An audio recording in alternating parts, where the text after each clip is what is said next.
નમસ્કાર દોસ્તો, આજનો આ વિડીયો તમારા માટે ખૂબ જ મહત્ત્વનો છે.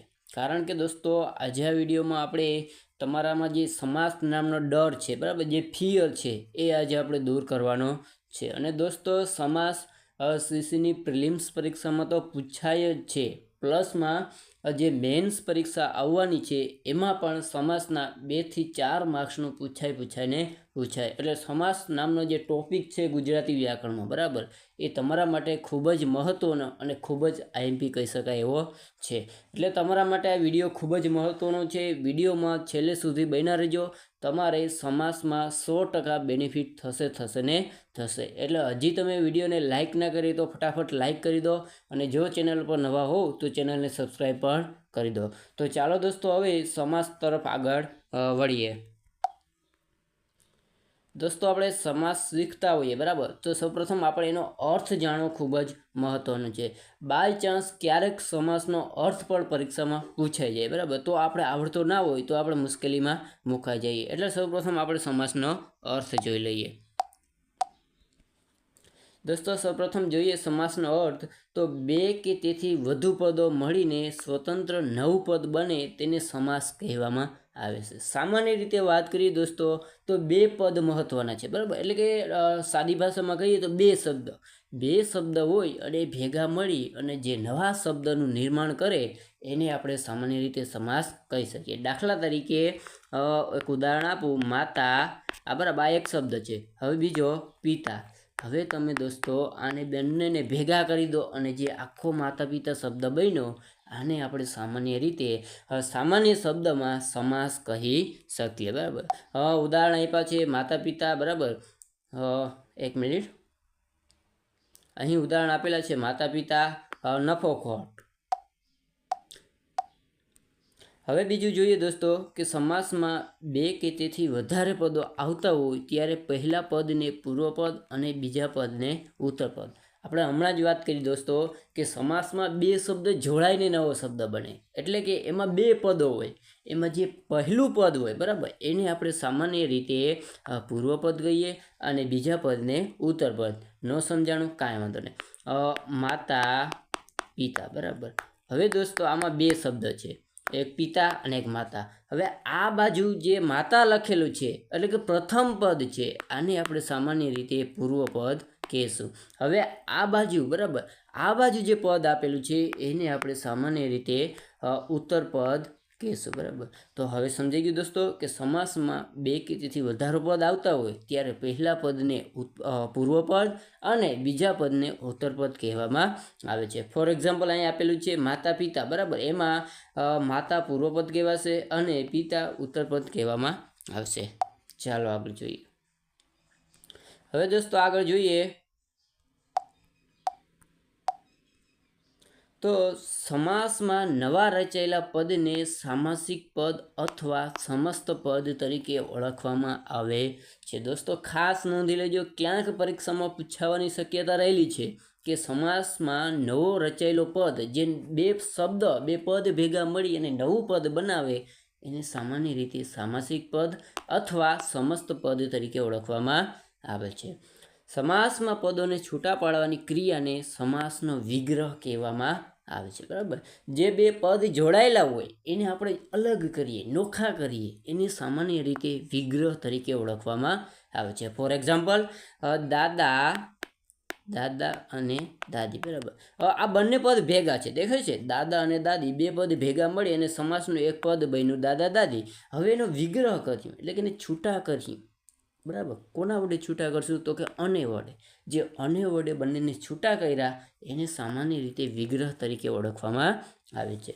સમાસનો અર્થ સંક્ષેપ્ત થાય છે, ખાસ યાદ રાખજો. સમાસમાં નવા રચાયેલા પદને સામાસિક પદ અને સમસ્ત પદ કહેવાય. જ્યારે સમાસનો અર્થની વાત કરીએ તો એને સંક્ષેપ્ત કહેવામાં આવે છે. નહીં કે આભૂષણ આપણે કોને કહેવામાં આવશે? અલંકારને કહેવામાં આવશે. એટલે ખાસ નોંધી લેજો દોસ્તો, પરીક્ષામાં પૂછાવાની પૂરેપૂરી શક્યતા રહેલી છે. જી દોસ્તો, તમે ચેનલને સબસ્ક્રાઈબ ના કર્યું તો સબસ્ક્રાઈબ કરી દો અને વિડીયોને લાઇક ના કર્યું તો ફટાફટ લાઇક પણ કરી દો.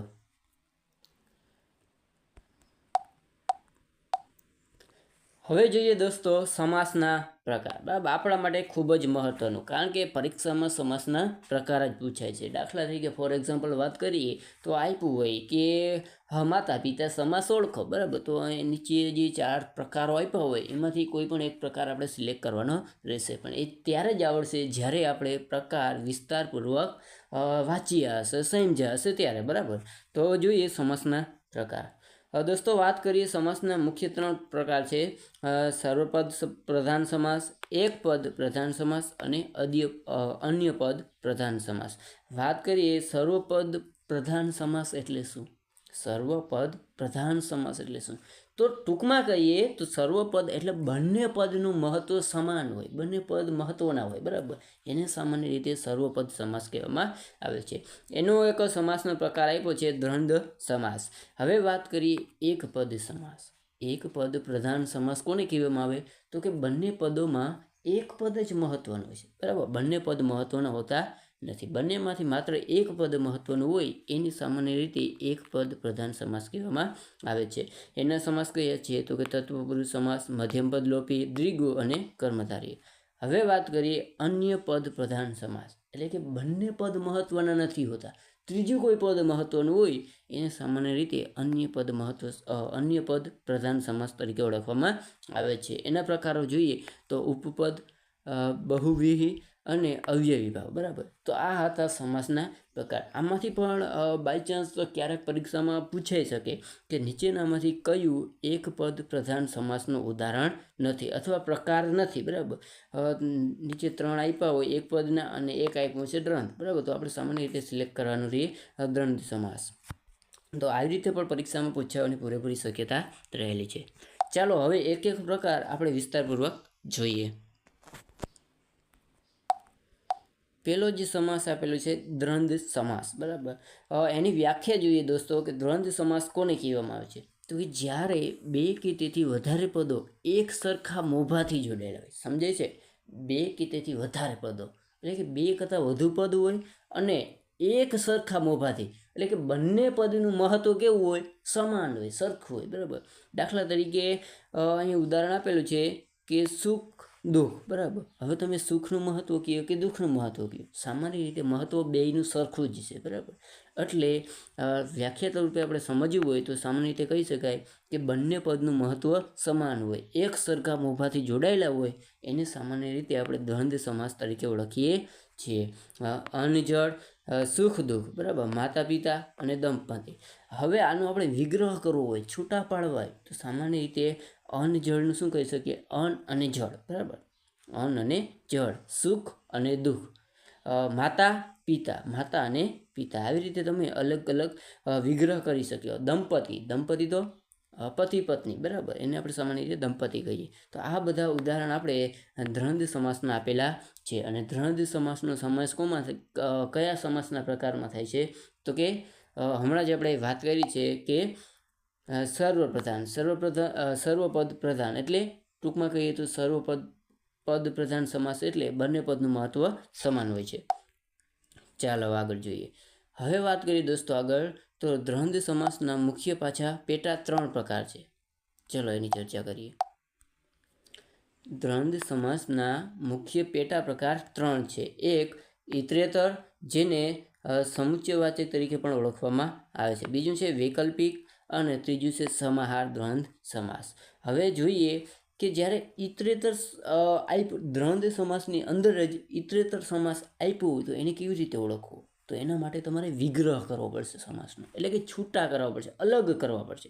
અને જ્યારે તમે દોસ્તો દાખલા ફોર એક્ઝામ્પલ વાત કરીએ કાકા કાકી, બરાબર છે. કાકા કાકી, કાકા કાકી. હવે આ એક પ્રકારનું દ્વંદ્વ સમાસનું ઉદાહરણ છે. પણ હવે તમને ખબર કેવી રીતે પડે કે આ વૈકલ્પિક છે, ઇતરેતર છે કે સમાહાર? તો એના માટે તમારે છૂટા કરવા પડે, વિગ્રહ કરવો પડે. અને જ્યારે વિગ્રહ કરો અને વચ્ચે અન્ય આવે, બરાબર. જ્યારે વચ્ચે અન્ય આવે ત્યારે સમજી લેવું દોસ્તો કે આ ઇતરેતર એટલે કે સમુચ્ચયવાચક દ્વંદ્વ સમાસનું ઉદાહરણ છે. સમજાઈ ગયું છે? જ્યારે વિગ્રહ તરીકે અનેનો ઉપયોગ થાય ત્યારે એને ઇતરેતર કે સમુચ્ચયવાચક દ્વંદ્વ સમાસ તરીકે ઓળખવામાં આવે છે. તો હવે વૈકલ્પિક કોને કહેવાય? ચાલો એની તરફ જોઈએ. હા દોસ્તો, વૈકલ્પિકની વાત કરીએ તો એમાં વિગ્રહ જ્યારે તમે કરો ત્યારે કે અને અથવા આવે છે, બરાબર. કાં કે આવે કાં પછી અથવા આવે છે. ફોર એક્ઝામ્પલ, ઉપર નીચે, બરાબર છે, ઉપર નીચે. સર, આ તો લાગે છે કે દ્વંદ્વ સમાસ છે, પણ એમાં પેટા પ્રકારમાંથી કયો છે?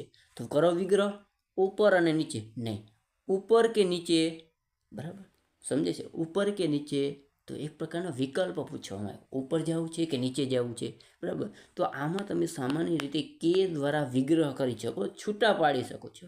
એટલે આપણે આને વૈકલ્પિક દ્વંદ્વ સમાસ તરીકે ઓળખીએ છીએ. હવે ત્રીજું આપ્યું છે દોસ્તો, ત્રીજું આપ્યું છે સમાહાર.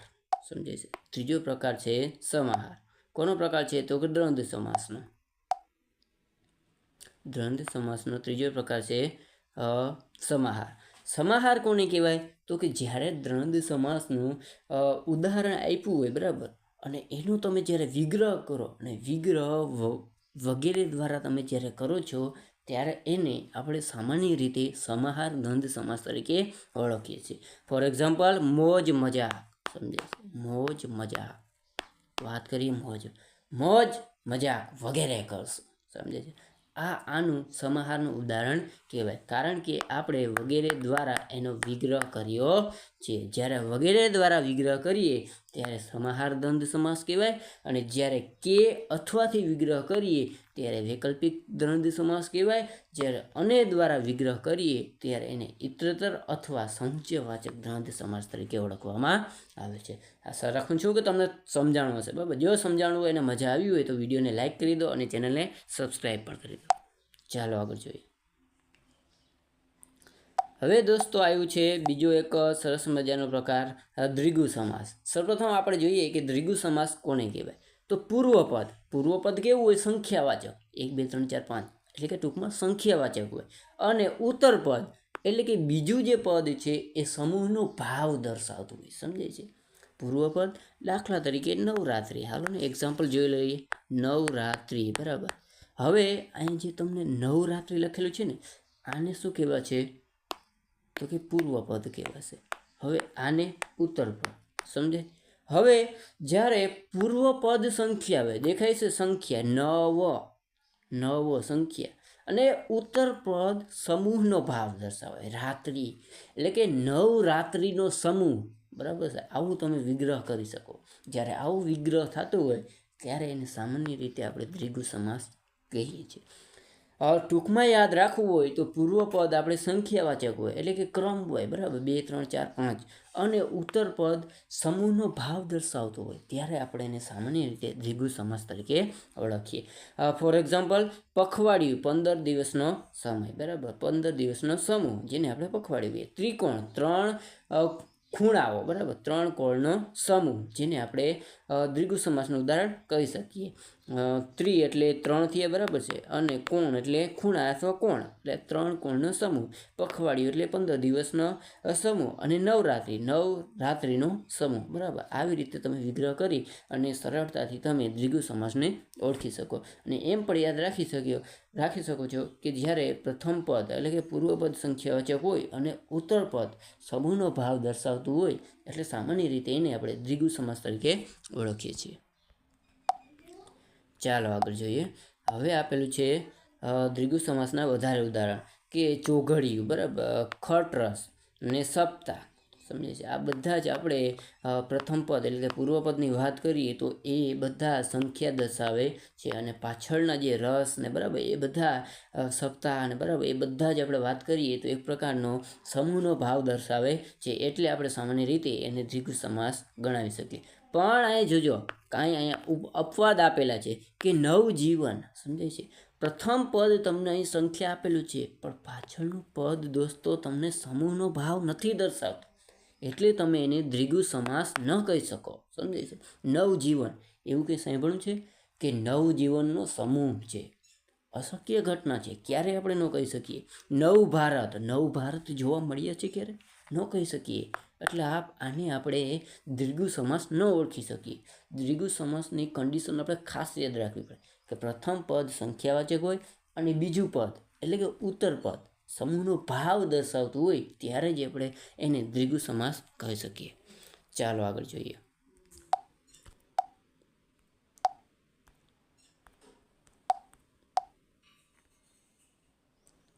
હવે આપ્યું છે મધ્યમ પદલોપી સમાસ. બરાબર, સરળતાથી એનો અર્થ, નામ પરથી જ એનો અર્થ આપણે તારવી શકીએ કે મધ્યમ એટલે વચ્ચેનો. બરાબર, મિડલમાં જે આવેલું હોય એ પદ એટલે પદ, અને લોપી એટલે લુપ્ત થયેલું. વચ્ચેનું પદ જે લુપ્ત થયેલું હોય, ગાયબ થયેલું હોય, એને આપણે સામાન્ય રીતે મધ્યમ પદલોપી તરીકે ઓળખીએ છીએ. ચાલો વ્યાખ્યા જોઈએ.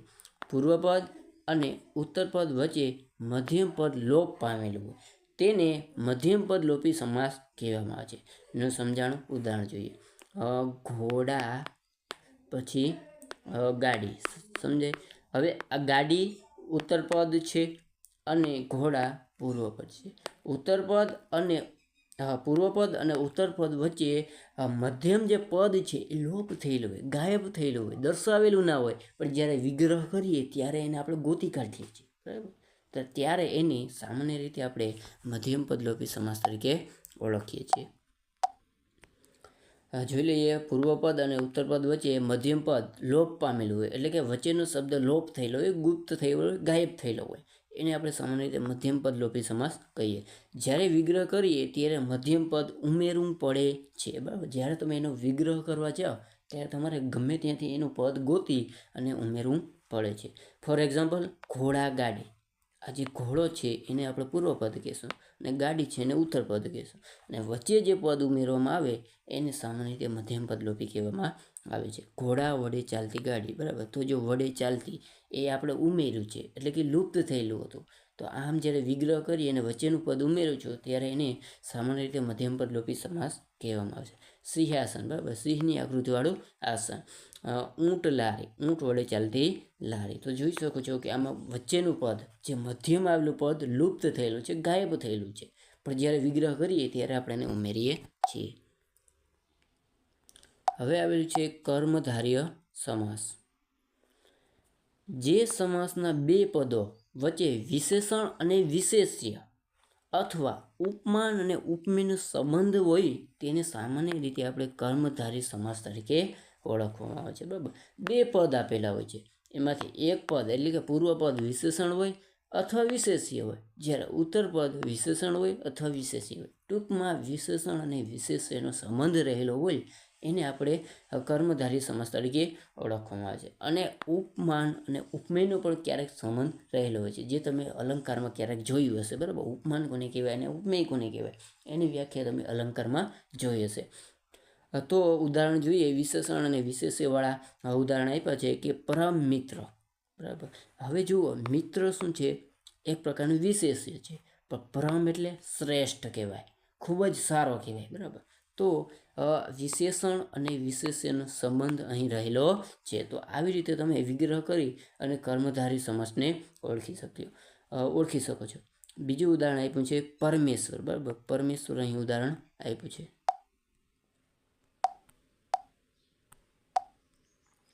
પરમેશ્વર. પરમેશ્વર. બરાબર, પરમ એટલે શ્રેષ્ઠ અને ઈશ્વર એટલે ઈશ્વર. શ્રેષ્ઠ ઈશ્વર. તો ઈશ્વર જે નામ છે, વિશેષ્ય છે, એના નામમાં વધારો કર્યો એટલે કે વિશેષણ મૂક્યું. બરાબર, તો પરમ અને ઈશ્વર બે શબ્દ મળી, બે પદો ભેગા મળી અને કર્મધારી સમાસ બનાવવામાં આવ્યો છે. મહારાજા, મહાન રાજા. બરાબર, તો આ સામાન્ય રીતે રાજા છે અને એમાં વિશેષણ ઉમેરી અને કર્મધારી સમાસ બનાવવામાં આવ્યો છે. તો આવી રીતે તમે વિગ્રહ કરી અને સરળતાથી કર્મધારી સમાસને ઓળખી શકો છો. બીજા ઉદાહરણ આપ્યા છે ઉપમાન અને ઉપમેયના. બરાબર, જ્ઞાનદીપ, જ્ઞાનરૂપી દીવો. બરાબર છે, તો અહીંયા દીવો આપ્યો છે, પણ કેવો દીવો? તો એને વિશેષણ ઉમેર્યું છે જ્ઞાનરૂપી, એટલે કે એક પ્રકારની ઉપમા આપી દીધી છે દીવાને. સમજે છે? બીજા સાથે સરખામણી કરી છે. અહીં સિંહ આપેલો છે પણ એની ઉપમાન સાથે સરખામણી કરી છે. કોણ છે? તો કે નર સાથે. એવી જ રીતે ઘોડાગાડી, તો અહીં ઘોડો પણ એક પ્રકારનો ઉપમા છે, એની ઉપમાન સાથે સરખામણી એટલે કે જ્ઞાનરૂપી ઘોડો એની સાથે સરખામણી કરવામાં આવી છે. પણ જ્યારે તમે વિગ્રહ કરો અને સરખામણી જેવો ભાવ થતો હોય, જેવું. બરાબર, એટલે ટૂંકમાં એને આપણે સામાન્ય રીતે કર્મધારી સમાસ તરીકે ઓળખીએ છીએ. ચાલો, હવે સરસ મજાનો એક પ્રકાર આવ્યો છે ઉપપદ સમાસ. બરાબર, ઉપપદ સમાસ. વાક્ય જોઈએ તો વ્યાખ્યા જોઈએ તો પૂર્વપદ આપેલું હોય છે નામ એક, એટલે ટૂંકમાં નામ આપેલું હોય છે પૂર્વપદમાં, એટલે કે પ્રથમ પદમાં. અને ઉત્તરપદ આપેલું છે ક્રિયાવાચક, એમાં કોઈ ક્રિયા થતી હોય છે, સમજે છે. ઉત્તરપદ એટલે જે બીજું પદ આપેલું હોય એમાં કોઈ પ્રકારની ક્રિયા થતી હોય તો સામાન્ય રીતે આપણે એને ઉપપદ સમાસ તરીકે ઓળખીએ. જ્યારે વિગ્રહ કરવા માટે અંતે એમાં નર કે નારી, બરાબર, નાર કે નારી એવા શબ્દનો ઉપયોગ થાય છે. ટૂંકમાં વિગ્રહ કરો અને નાર કે નારી એવો ભાવ પ્રગટ થતો હોય ત્યારે તમે સામાન્ય રીતે એને ઉપપદ સમાસ તરીકે ઓળખી શકો છો. ફોર એક્ઝામ્પલ, સંચાલક, બરાબર, સંચાલક. તો સંચાલક એટલે એનો વિગ્રહ કરો, સંચાલન કરનાર આવ્યું છે નાર, તો જ્યારે પાછળ નાર કે નારી જેવો ભાવ પ્રગટ થતો હોય ત્યારે આપણે સમજી લેવાનું દોસ્તો કે એ ઉપપદ સમાસ છે. બીજું પદ આપેલું હોય એ ક્રિયાવાચક હોય અને પ્રથમ પદ નામિક હોય, એટલે કે નામ હોય છે. ચલો બીજા ઉદાહરણ જોઈએ. સંચાલક તો સંચાલન કરનાર, પ્રેમદાર એટલે કે પ્રેમ આપનાર, બરાબર, અંગરક્ષક એટલે કે અંગનું રક્ષણ કરનાર. જોઈ લો બધેમાં છેલ્લે નાર નાર આવે છે. સર્વજ્ઞ, બરાબર, એટલે સર્વને જાણનાર, અને ધર્મજ્ઞ એટલે ધર્મને જાણનાર, બરાબર. ટૂંકમાં કહેવાનો મતલબ કે છેલ્લે નાર આવતું હોય, નાર અથવા નારી, એની સરળતાથી આપણે ઉપપદ સમાસ તરીકે ઓળખી શકીએ. આશા રાખું છું કે તમને વિડીયો ગમ્યો હશે, બરાબર. તો વિડીયોને લાઇક કરો અને ચેનલ પર નવો હોવ તો ચેનલને સબસ્ક્રાઈબ પણ કરી દો. હવે લાસ્ટ આપણે અહીં પ્રકાર આપ્યો છે અવયવી વિભાવ, બરાબર. અવયવી ભાવ જોઈએ તો એમાં પૂર્વપદ આપેલું હોય છે પ્રતિ, હર, દર કે યથા. ટૂંકમાં પ્રથમ પદ હોય એમાં પ્રતિ હોય, હર હોય, દર હોય અથવા યથા આપેલું, બરાબર. ટૂંકમાં પ્રથમ પદમાં 4 શબ્દ આપેલા હોય એટલે તમારે સમજી લેવાનું કે આ સમાસ અવયવી ભાવ સમાસ છે. ફોર એક્ઝામ્પલ, પ્રતિદિન એટલે કે જો અહીં આપેલું છે પ્રતિ, બરાબર, પ્રત્યેક દિવસ, એવો ભાવાર્થ નીકળે છે, અર્થ નીકળે છે. પ્રતિક્ષણ, પ્રત્યેક ક્ષણ, બરાબર. ટૂંકમાં કહેવાનો મતલબ પૂર્વપદ પ્રથમ પદ છે એમાં પ્રતિ આપેલું છે. બીજું હરરોજ, હરરોજ એટલે જો અહીં આપેલું છે કે પૂર્વપદ હર આપેલું હોય તો એને સામાન્ય રીતે આપણે અવયવી ભાવ સમાસ તરીકે ઓળખી શકીએ. હરરોજ એટલે પ્રત્યેક દિવસ. હવે દરરોજ, જો અહીંયા દરરોજ આપેલું છે, દરરોજ, દર પહેલાં આપેલું હોય પૂર્વપદમાં એટલે સમજી લેવાનું કે અવયવી ભાવ છે. દરરોજ એટલે પ્રત્યેક દિવસ. તો આ હતું દોસ્તો સરળ જે મહત્ત્વના ખૂબ જ કહી શકાય એવા સમાસના પ્રકાર. સૌપ્રથમ આપણે સમાસનો અર્થ જોયો, ત્યારબાદ એના પ્રકારો જોયા, અને સૌપ્રથમ પ્રકાર આપણે દ્વંદ્વ સમાસ જોયો, એના પેટા પ્રકાર 3 જોયા, અને ત્યારબાદ અન્ય પ્રકારો આપણે જોયા. જે મહત્ત્વના ખૂબ જ હતા, જે પરીક્ષામાં ખૂબ જ પૂછાય છે, બરાબર, એની આપણે અહીં ચર્ચા કરીએ. હજી તત્પુરુષ સમાસ છે, બરાબર, એવા કેટલાક મહત્ત્વના સમાસ હજી બાકી રહી છે, પણ જલ્દીથી આપણે એના માટેનો બીજો પણ વિડીયો લાવી દઈશું, એટલે કે પાર્ટ 2 આપણે જલ્દીથી લાવી દઈશું, બરાબર. તો આશા રાખું છું કે તમને વિડીયો ગમ્યો હશે. જો વિડીયો ગમ્યો હોય તો વિડીયોને લાઇક કરો અને ચેનલ ઉપર નવા હોવ તો ચેનલને સબસ્ક્રાઈબ પણ કરી દો.